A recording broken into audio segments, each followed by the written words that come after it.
बिस्मिल्लाहिर्रहमानिर्रहीम। अस्सलाम वालेकुम वरहमतुल्लाहि वबरकातुहू। तुम इस दुनिया में रहते नहीं बल्कि तुम यहाँ से गुज़र रहे हो।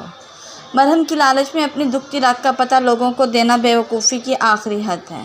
सब्र वाले कानों से सुनो, हमदर्द आँखों से देखो, मोहब्बत वाली ज़ुबान से बोलो।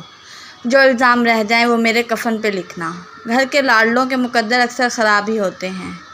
जो बग़ैर मोहब्बत के हासिल होती है उसकी कदर कीमत नहीं होती। जब अपनों में बैठकर आंखें आंसू से भर जाएं और मुंह छुपाकर आंसू साफ़ करने पड़ें और ज़बरदस्ती पर मुस्कुराहट सजानी पड़े, तब ज़िंदगी बेरहम और कुछ नहीं लगता।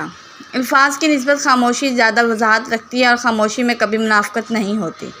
दबाए के जज्बात कभी मरते नहीं बल्कि ज़िंदा दफन हो जाते हैं और भयानक अंदाज में सामने आते हैं। रिश्तों को जोड़े रखने के लिए कभी कभी अंधे, गूंगे और बहरे होना पड़ता है। नसीब का लिखा मिलकर रहता है, कब, कहाँ, कैसे, ये सब मेरा रब जानता है। आजकल लोग वफ़ादार कम और अदाकार ज़्यादा हो गए हैं।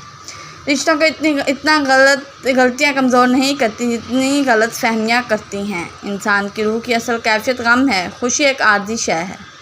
झूठ बोलकर जीतने से अच्छा है तुम सच बोलकर हार जाओ। इंसान वाहिद ऐसी मखलूक है जिसका ज़हर अल्फाज में होता है। ज़ुबान अल्फाज कहती है, लहजा सच बताता है। मोहब्बत से गम और उदासी ज़रूर पैदा होगी, वो मोहब्बत नहीं जो उदास ना कर दे।